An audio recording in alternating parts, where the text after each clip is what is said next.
Welcome to the new Rainmaker Podcast, a weekly show for visionary founders and team members alike to come together and share the heartfelt, the cringe, and the radically honest truths about what it's really like to build and work for some of the world's most exposed brands on the biggest internet stages. I'm your host, Veronica Romney, and after working for some of the biggest names in the online space myself, I've learned that it takes both leadership and dream team collaboration to truly scale a company to its greatest potential. You can build a business alone, but you cannot scale it on your own. And my goal on today's episode and every episode is to inspire our dreamers and empower our leaders. Make sure to follow and share my podcast with your friends and colleagues, and feel free to tag me on Instagram at vromney with your insights and ahas. Now let's make it rain on today's episode. Hannah, welcome to the Rainmaker Podcast. Super excited to have you today. Thank you so much for having me. I'm so excited to be here.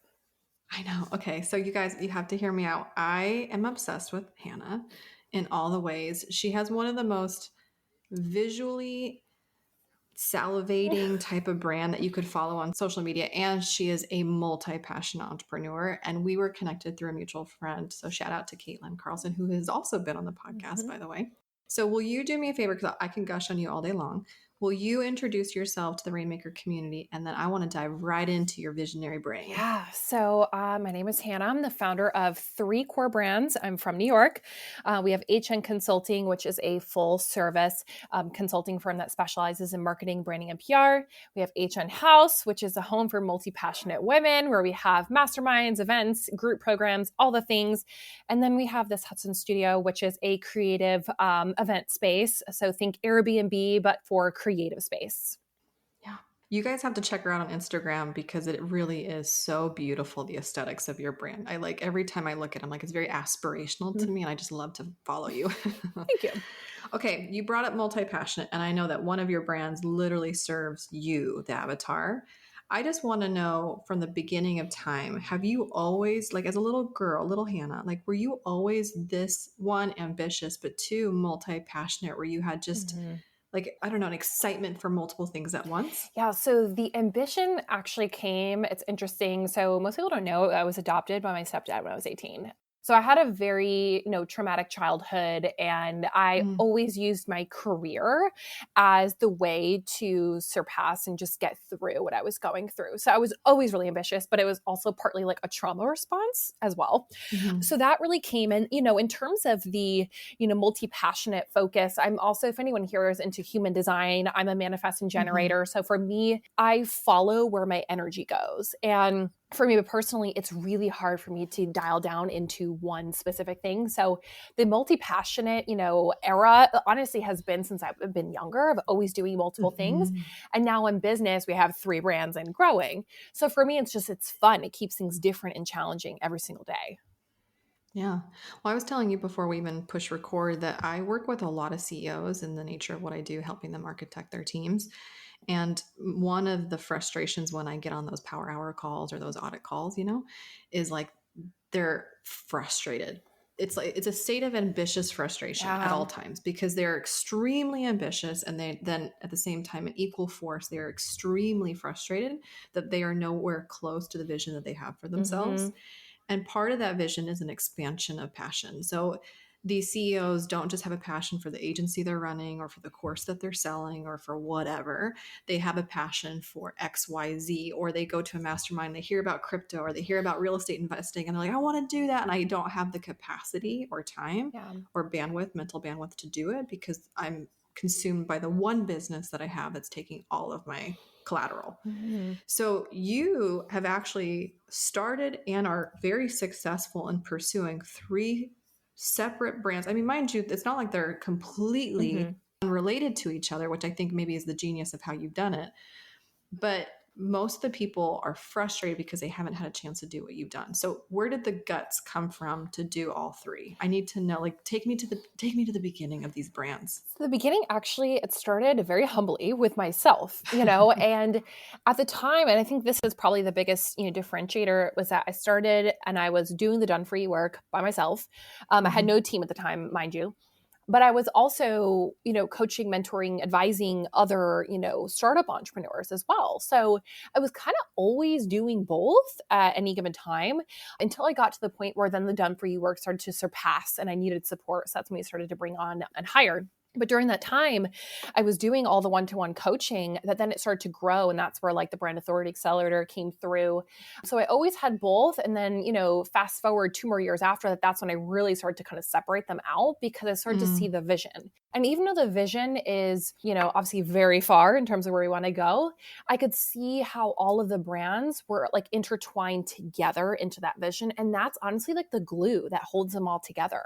Because even though we're talking about done for you work and retreats and creative space, they're all still underneath the umbrella of redefining the way that we live and work.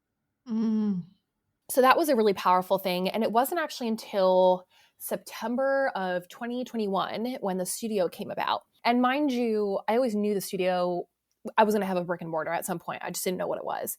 And for me, I'm very intuitive and I just like, I know what I know. I have that gut check. And I remember when I walked in that studio, my husband looked at me and he got really nervous because I was like, oh, this is it. Like I already know.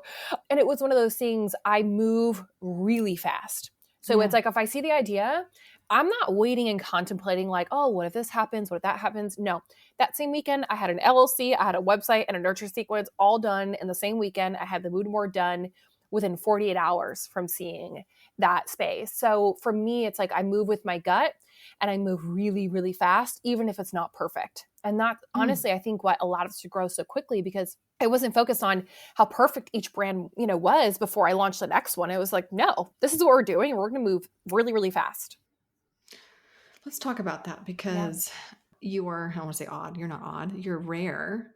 And especially female founders. Mm. Again, I don't mean to ever be stereotypical Yeah. here, but I do find that in my peers, my kind, okay, that it's the female founders that often have analysis paralysis or Hmm. the fear of failure. And so they withhold imperfect action taking because they want to wait until it's near perfect, which obviously you and I both know that never happens. But you don't seem to have that.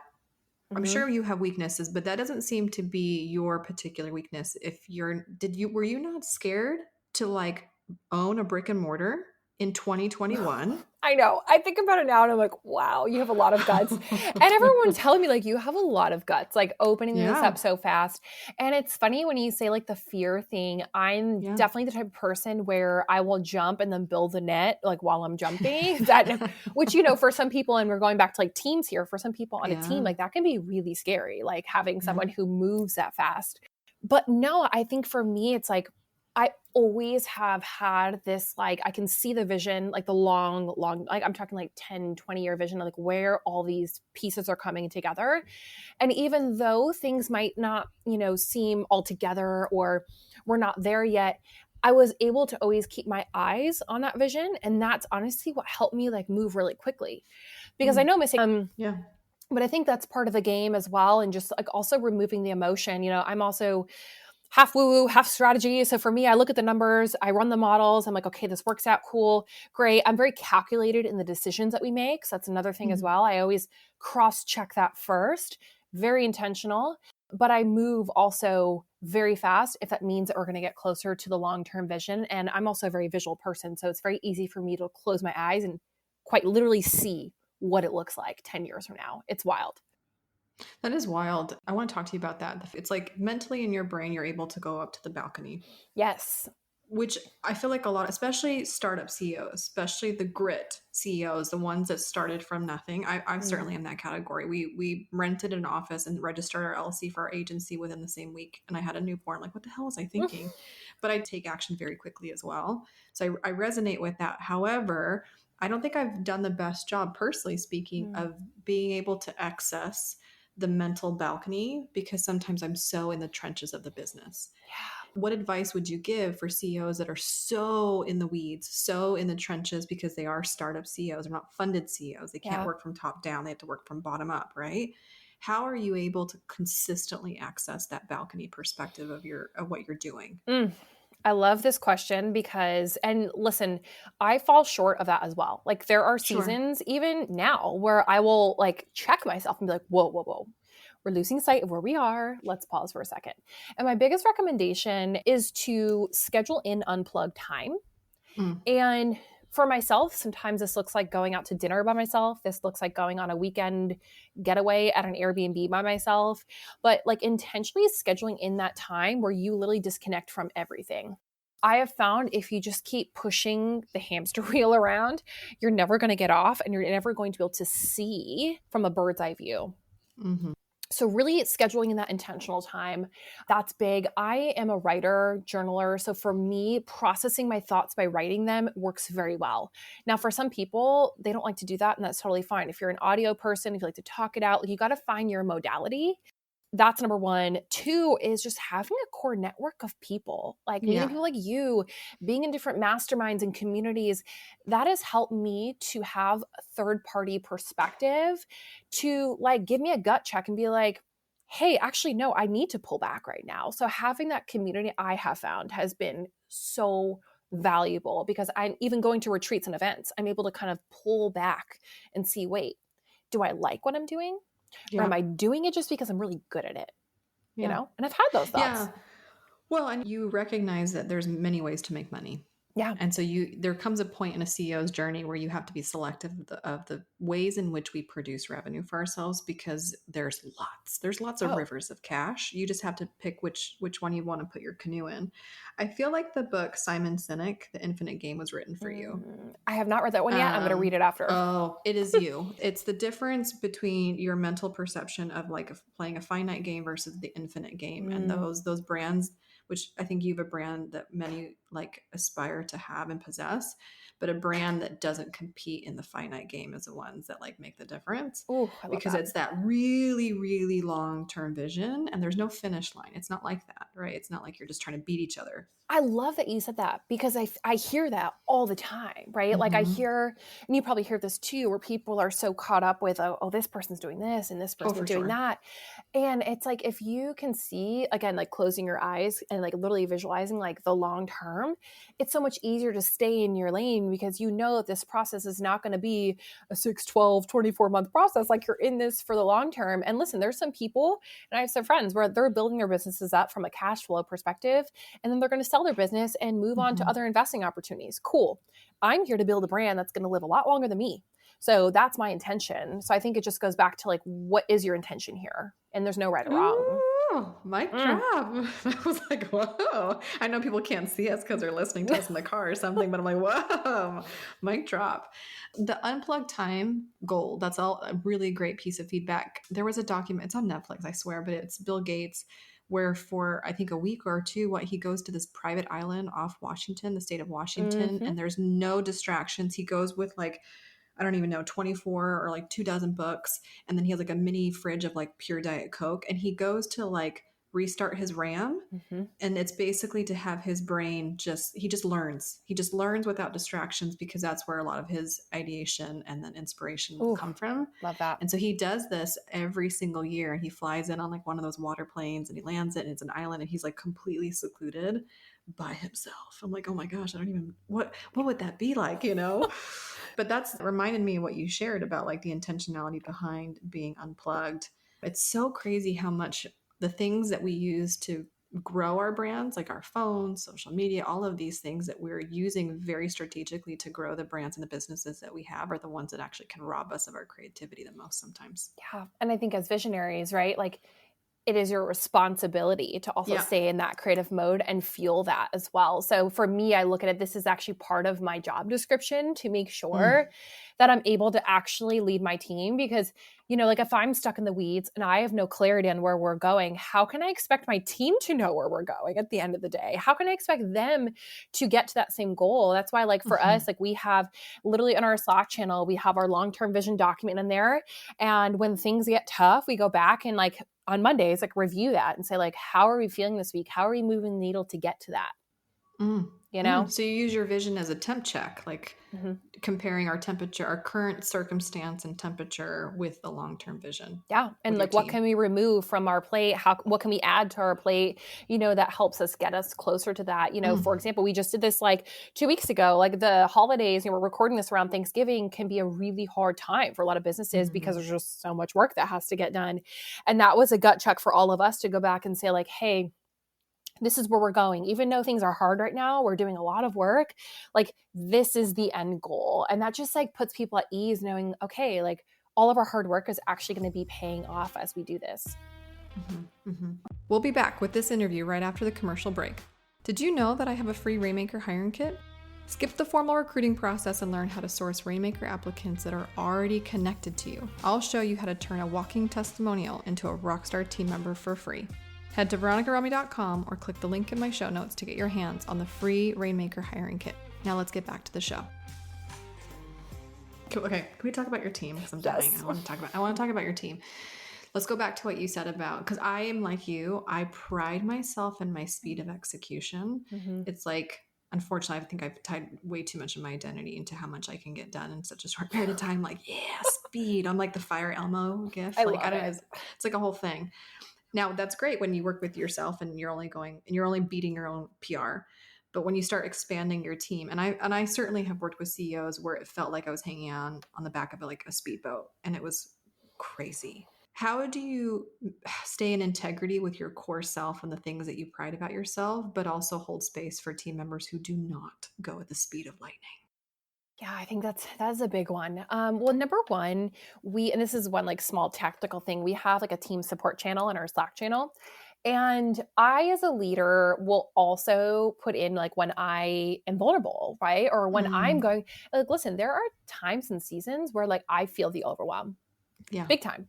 And I will let them know, hey guys, I'm going to be taking a little bit longer of in the morning today. This is where I'm at. Just want to let you know. So just be mindful of that. And like they know that the respect is mutual, that they can do the same thing. And I think that's a big one as well, because, as leaders, and I see this happen a lot, and I fell short of this in the beginning. So I'm not going to say I'm perfect here. Yeah, yeah. I move very quickly. And again, like for some people, safety and stability is like their Yes. comfort zone. Yes. So to launch a new brand, to launch a brick and mortar, to do XYZ can be really overwhelming. So for me, like big thing I actually looked at, especially with my new hires, is are you comfortable with this? Are you Mm. comfortable knowing that we are going to evolve and change and we are not going to stay in the same place? That was like a big question that we always ask. And then also like letting the team co-create, like they have a big part on like where the brands are going. And I felt like that helped them become more tied into the vision, because then they got excited about the new things that we were launching. And it wasn't me being like, okay, team, we're launching this today. Like, no, they were helping us create that. And that helped big time. Yeah, there's such a difference between, and I had an agency, and I know you're done for you Mm-hmm. services as well. So we've talked about this a little bit, but I remember even when I was holding my marketing services agency, I felt like I would offer up the best ideas that I had on like a platinum platter to my clients. I'm like, look, Mm-hmm. this could make you so much money.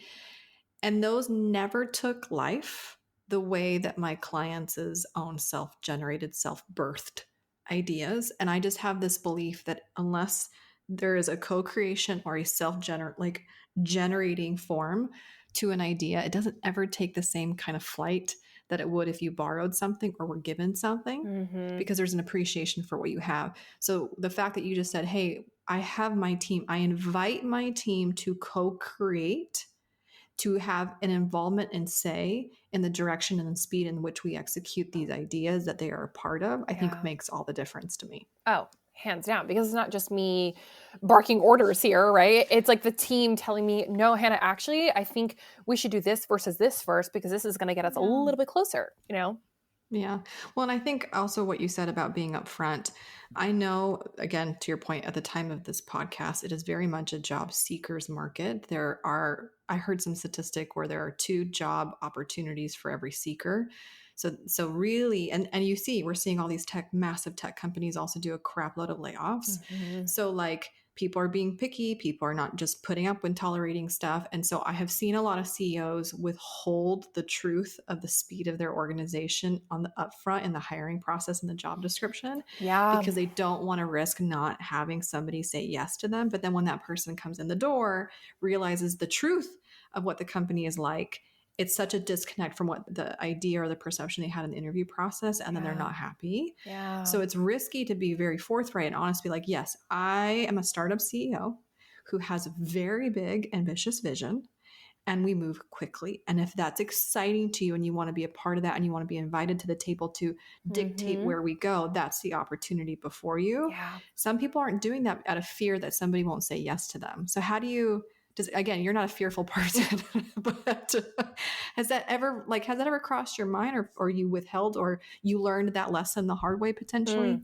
I will say I learned that lesson the hard way with someone that I actually had to lay off. And Mm, that is probably not probably, it is the hardest thing that you can do when you own a business. Like people yeah. glamorize, owning your own business and making all this cash and yada, yada. But like, listen, when you have to lay someone off or you have to Yes. fire someone or whatever, like it's painful just as much as the person on the other end. And Yeah. going back to that, and when I look back at the pieces there, I realized that it was exactly that. It was Mm, the pace I was moving was too quick for the other side. And it was something that at the time I never addressed. I never really I never asked. And now it's actually like a core part of our interview process. So yeah. before like any interview candidates get to me, they go through interviewing the rest of the team. So like my team interviews them first, they get a feel, and then I'm the last person that like meets with the candidates. So for us, it's like they are doing like the culture check first Yeah. and just making sure it aligns. And then for me, it's just kind of like the icing on the cake at that point. But Mm. unfortunately, I had to learn it the hard way. Mm. Yeah. And we all do, by the way. We Yeah. all do. Like, I remember coming up in corporate, even the managerial training that I got. Mm-hmm. It was so textbook. It was so bland, vanilla bland. We do the same thing, by the way. I am such a proponent of peer interviews. There's many reasons that I do it. I think to your point, having the team have buy-in, especially when you're a small, intimate team, like let's say you're lean, Mm-hmm. bringing on a new team member can really create havoc or really add to the flavor that you already got going. It just depends. And so Mm-hmm. when it's super intimate and you're not just employee one of 2,000, Yeah. it makes a difference that your team has say.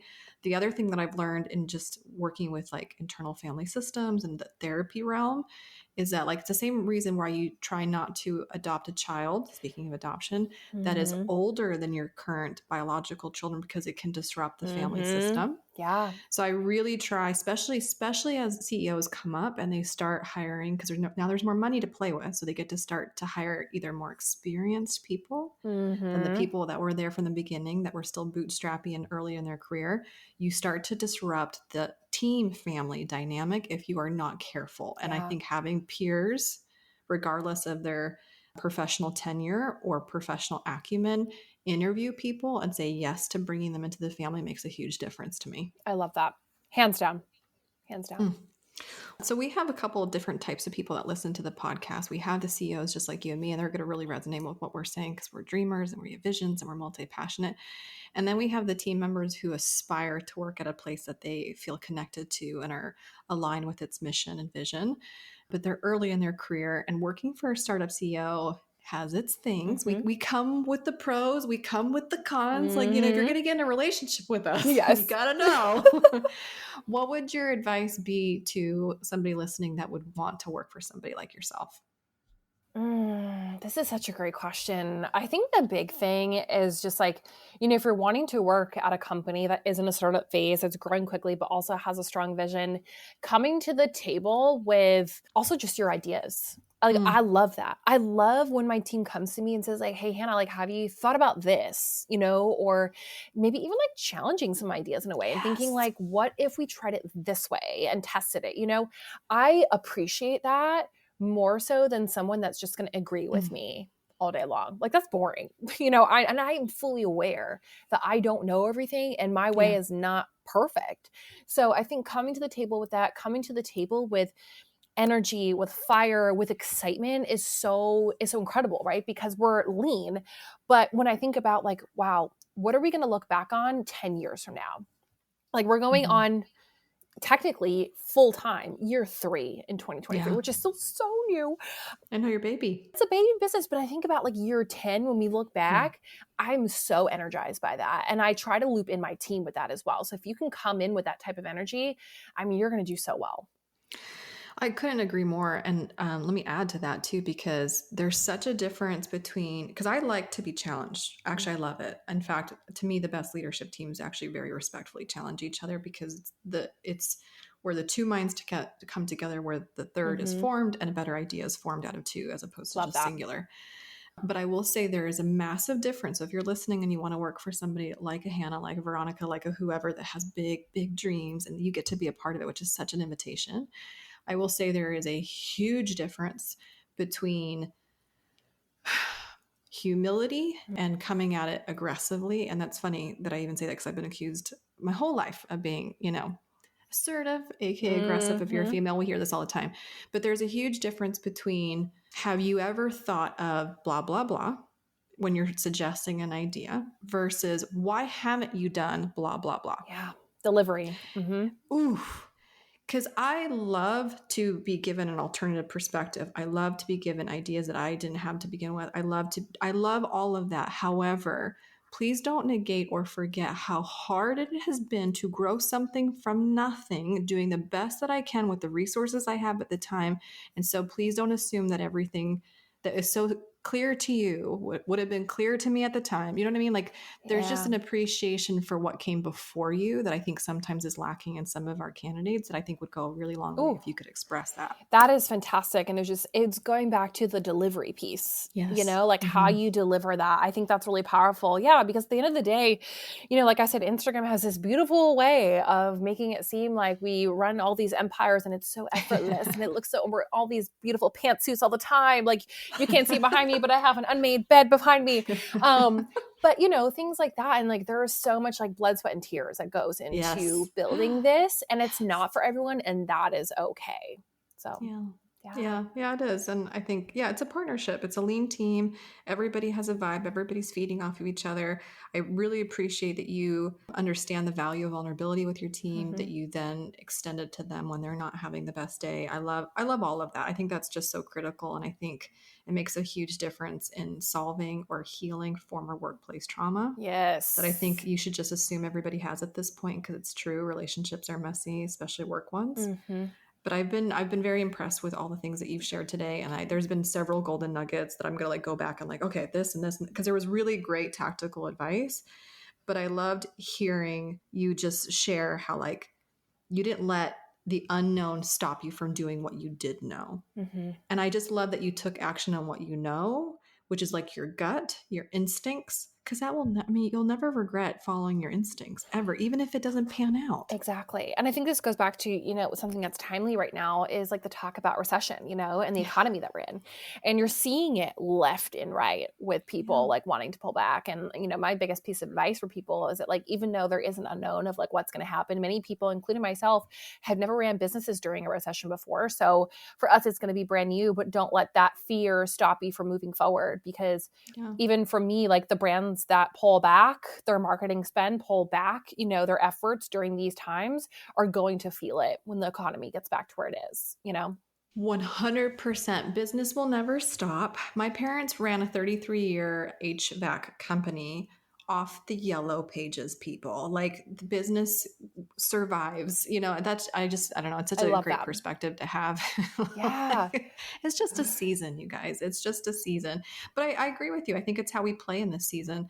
Being scared and playing small is not, it's certainly not how I'm doing it. I know that's not how you're doing it. And I would venture to say all of the awesome CEOs and visionaries that I know are also choosing not to play small. I think we're getting scrappy. I think we're getting smart. I think as buyer hesitancy goes up, our proximity to the people that are making those choices, like we're getting closer to them, we're confirming to them like we got you, like I understand Mm-hmm. there's so much unknown, but this doesn't have to be unknown, I can support you, like Yeah. all of that is what we're seeing really really work for you right now. So don't be scared of the unknown, just get closer to your people because they need to hear from you that it will work. I love that. So beautiful. Mm. Okay, my friend, can you please tell the good people where they can play with you, where they can have a beautiful dinner with you at the studio, where they can, I mean, all the things that I want to do. Like, tell them where they can learn more. Yes, connect with us over at HN House. That's where you'll find all of our brands. If you ever go to any of our websites, you'll see you can toggle between all of them. Send me a DM. I will probably voice memo you back. And yeah, we have a lot of different events, retreats, all the different things. So depending on, what your style is, we have a place for you. So Yes, I love it so much. Okay. Thank you, Hannah, for being on today's Rainmaker podcast. thank you. Thanks for listening to the Rainmaker podcast. We believe you can't get real results or have real relationships that last without being real first. If you resonated with today's episode, leave us a review so we can keep serving up the truth and tips that help you become the empowered leader that I know that you are. And always head over to veronicarami.com to check out all the free resources I have for you and the show notes from this episode. Until next time, my friends.